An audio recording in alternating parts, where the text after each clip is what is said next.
पर्यावरण के स्वरूप तथा विशेषताओं के अध्ययन के अंतर्गत आज कुछ अन्य बिंदुओं की चर्चा की जाएगी। प्रथम सिद्धांत जो पर्यावरण के अध्ययनों में अत्यंत महत्वपूर्ण है, उसे एकरूपतावाद का सिद्धांत कहा जाता है। इस सिद्धांत का मानना है कि पर्यावरण की जो भौतिक एवं जैविक शक्तियाँ भूतकाल में क्रियान्वित थी, वो वर्तमान में भी और भविष्य में भी उसी प्रकार क्रियान्वित रहेंगी।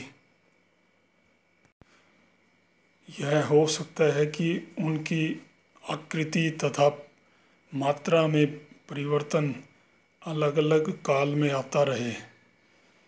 विभिन्न भौतिक तथा जैविक प्रक्रियाओं की दर को प्रभावित करने में मानव की केंद्रीय भूमिका मानी जाती है, क्योंकि मानव अपने पर्यावरण को संशोधित करने वाला एक महत्वपूर्ण सक्रिय कारक है।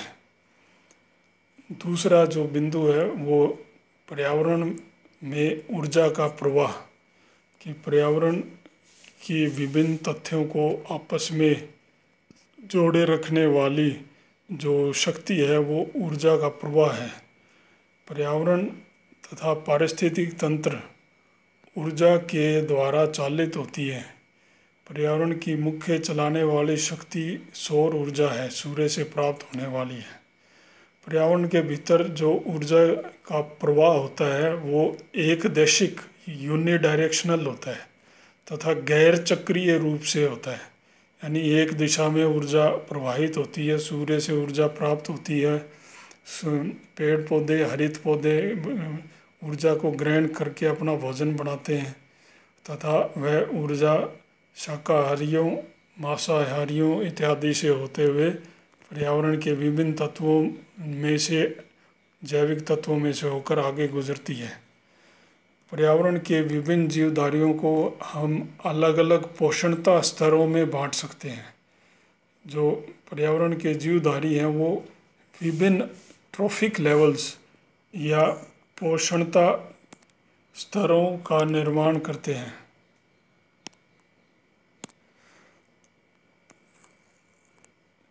प्रथम स्तर पर हम स्वपोषित पौधों को लेते हैं जो अपना भोजन खुद बनाते हैं। दूसरे स्तर पर शाकाहारी जीव, तीसरे स्तर पर मांसाहारी जीव तथा चौथे पोषणता स्तर पर सर्वहारी जीवों को लिया जाता है।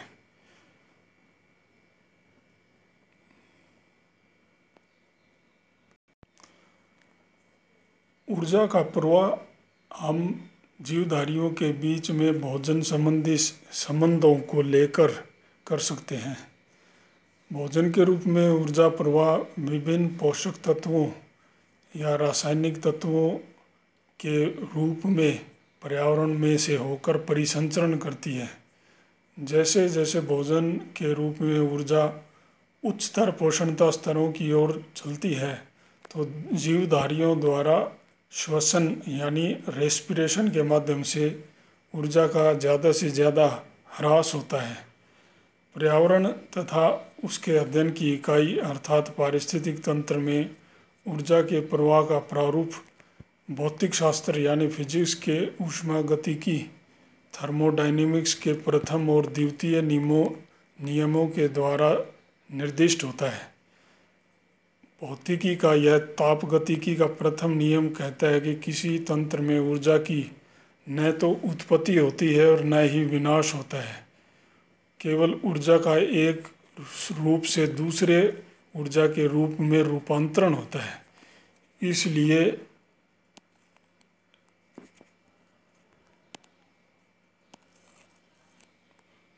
इसलिए किसी तंत्र में ऊर्जा का आगमन ऊर्जा के बहिर्गमन के बराबर रहता है।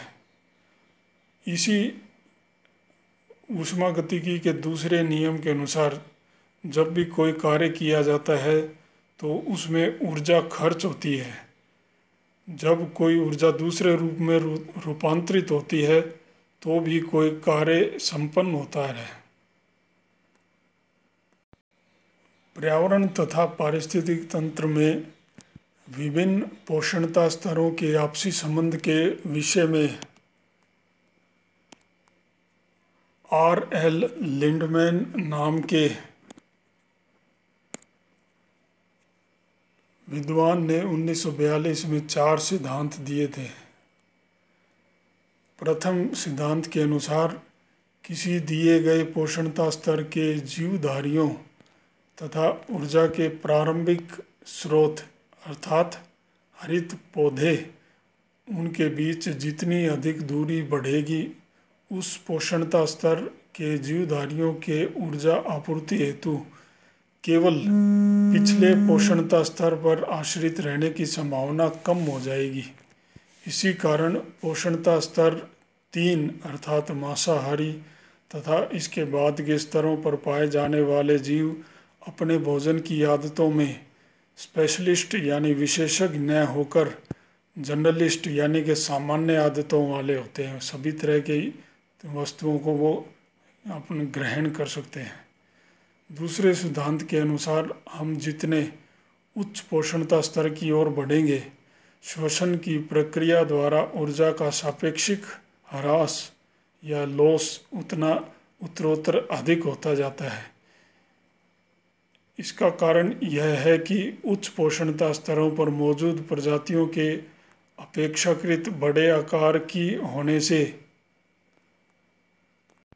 भोजन प्राप्ति के लिए उन्हें अधिक गति अथवा कार्य करना पड़ता है, जिससे ऊर्जा का उपयोग एवं ह्रास ज़्यादा से ज़्यादा होता है। तीसरा सिद्धांत के अनुसार उच्च पोषणता स्तरों पर मौजूद प्रजातियां उपलब्ध भोजन आपूर्ति के उपयोग में अधिकाधिक दक्ष होते हुए दिखाई पड़ती हैं। इसके 2 कारण हैं।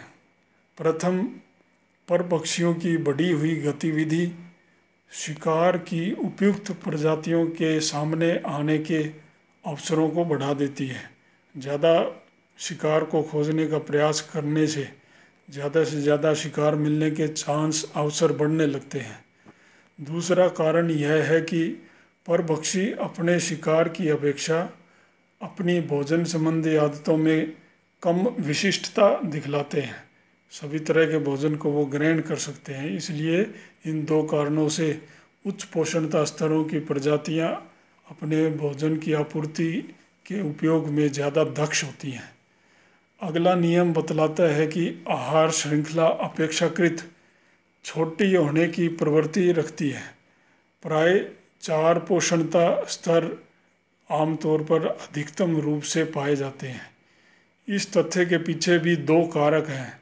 प्रथम यह कि उच्चतर पोषणता स्तरों पर ऊर्जा का ह्रास अधिक होता है। दूसरा कारण यह है कि उच्चतर पोषणता स्तरों की प्रजातियां अपने भोजन संबंधी आदतों में कम विशिष्टता या पसंद रखती हैं।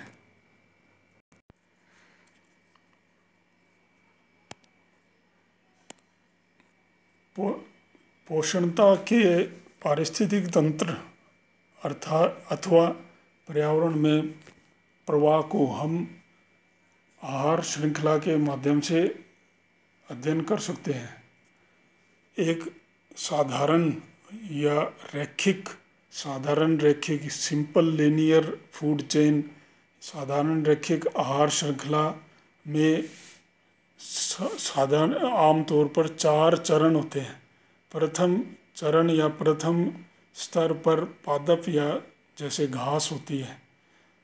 दूसरे स्तर पर शाकाहारी जीव होते हैं, जैसे उनका उदाहरण वोल को लिया जा सकता है, जो घास इत्यादि पर अपने को जीवित रखते हैं। तीसरे स्तर पर मांसाहारी होते हैं, जैसे वीजल का उदाहरण ले सकते हैं हम, जो कि वोल को खाकर अपना भोजन की आपूर्ति करते हैं। और विभिन्न शाकाहारी मांसाहारी पादप वगैरह के मर जाने पर उनका वियोजन करने वाले, तोड़कर ख़त्म करने वाले जो सूक्ष्म जीव हैं, बैक्टीरिया, वो साधारण आहार श्रृंखला की 4थे स्तर पर पाए जाते हैं। लेकिन आहार श्रृंखलाएं सरल नहीं होती हैं, आमतौर पर वे जटिल रूप में पाई जाती हैं। उनमें 4 से अधिक चरण हमें मिल जाएंगे, 5-6 ऐसे। जैसे अगर पादप प्रथम चरण पर हैं तो शाकाहारी उनको खाने वाले जो वो दूसरे चरण पे होंगे। शाकाहारियों को खाने वाले एक प्रकार के मांसाहारी हो सकते हैं तो वो तीसरा चरण हो गया। लेकिन इन मांसाहारियों को दूसरे मांसाहारी अगर खा लेते हैं तो ये द्वितीय प्रकार के मांसाहारी चौथे स्तर के जीवधारी हो जाएंगे। लेकिन मांसाहारियों को खाने वाले तीसरे फिर से मांसाहारी हों तो ये 5वें आहार श्रृंखला की 5वें स्तर पर भी इस प्रकार मांसाहारी तीन अलग अलग स्तर पर हो सकते हैं और अंत में वियोजक हो सकते हैं। यह अब वाला उदाहरण एक जटिल आहार श्रृंखला का उदाहरण हुआ जिसमें हम 4 से अधिक चरण आहार श्रृंखला के दिखला रहे हैं। आहार श्रृंखला की अपेक्षा पर्यावरण एवं पारिस्थितिक तंत्र में हमें आहार जाल या फूड वेब अधिक प्राप्त होते हैं, सामान्य रूप में दिखाई पड़ते हैं। एक आहार जाल या फूड वेब कई रैखिक आहार श्रृंखलाओं के मिलने से बनता है। इसका कारण यह होता है कि शाकाहारी कई प्रकार के पादपों को, पेड़ पौधों को, तथा एक मांसाहारी कई प्रकार के शाकाहारियों या अन्य मांसाहारियों को अपना भोजन बना सकते हैं। इसलिए आहार जाल हमेशा जो आहार संबंधी आदतें हैं किसी पारिस्थितिक तंत्र की वो अपेक्षाकृत जटिल हुआ करती है। पारिस्थितिक तंत्र के प्राणियों के बीच जो आहार संबंधी अंतर संबंध है उसको हम ऊर्जा प्रवाह से जोड़ते हुए ट्रॉफिक पिरामिड या पोषणता पिरामिड के द्वारा दिखा सकते हैं। पोषणता पिरामिड का निर्माण 2 आधार पर हो सकता है। एक जैव भार प्रति इकाई क्षेत्र, जो एक इकाई क्षेत्र में मान लो 1 वर्ग मीटर में कितना जैव भार है, पादप या जीवधारी कितने हैं औसतन, इस रूप में व्यक्त कर सकते हैं। अथवा इन पादपों एवं प्राणियों में जो ऊर्जा निहित है वो उस ऊर्जा प्रति इकाई क्षेत्र ऊर्जा के रूप में व्यक्त किया जा सकता है, तो कैलोरी प्रति इकाई के क्षेत्र में व्यक्त किया जा सकता है। तो जैव भार प्रति इकाई क्षेत्र के रूप में अगर हम देखते हैं तो शीतोष्ण झील के उदाहरण में अगर पादपों का जैव भार 96 होगा तो उस शीतोष्ण झील के शाकाहारी केवल 11 होंगे। अगर पादप 96 किलोग्राम हैं तो शाकाहारी 11 किलोग्राम होंगे और मांसाहारी मात्र 4 किलोग्राम ही होंगे। इसलिए ये आधार जो पादपों द्वारा निर्मित होता है ज़्यादा चौड़ा होता है। शाकाहारी जो दूसरे स्तर पे होते हैं वो अपेक्षाकृत संकीर्ण आधार लिए हुए होते हैं तथा मांसाहारी और ऊपरी स्तर वाले और भी संकरे आधार को बनाते हैं। इसलिए ये आकृति एक पिरामिड जैसी हो जाती है, इसलिए इसको पोषणता पिरामिड कहा जाता है। भूमध्य रेखीय वन क्षेत्र में अगर पादप 40,000 ग्राम या किलोग्राम जैव भार लिए हुए रहते हैं तो उन पे आश्रित शाकाहारी मात्र 4 ग्राम या 4 किलोग्राम ही होंगे, जबकि शाकाहारियों पर आश्रित मांसाहारी मात्र 1 ही होंगे। इसलिए ये इस प्रकार के जो पोषणता पिरामिड हैं ये जैव भार के आधार पर बनाए हुए थे। इन्हीं पोषणता पिरामिड को हम ऊर्जा प्रति इकाई कैलोरी के रूप में भी व्यक्त कर सकते हैं। अगर एक कृषि तंत्र लें जिसमें सबसे नीचे अल्फाल्फा एक चारे की फसल है जो उगाई जाती है, जिस पर गाय को पाला जाता है मांस के लिए, और वो मांस मानव उसका भक्षण करता है। तो एक खेत में अगर अल्फाल्फा घास 14,900 किलो कैलोरी के मात्रा ऊर्जा लिए हुए है, तो उस पर पलने वाले जो गाय हैं वो 1190 किलो कैलोरी ऊर्जा को धारण किए होगी, जबकि उस गाय को खाने वाले मनुष्य केवल 8.3 किलो कैलोरी ऊर्जा लिए हुए रहेंगे। तो इस प्रकार ये प्रति इकाई क्षेत्र ऊर्जा की उपलब्धता का पिरामिड भी हम बना सकते हैं। जैव भार के रूप में इन पोषणता पिरामिडों को भी दिखलाया जा सकता है, और ऊर्जा प्रति इकाई क्षेत्र के रूप में भी इन पिरामिडों की रचना की जा सकती है।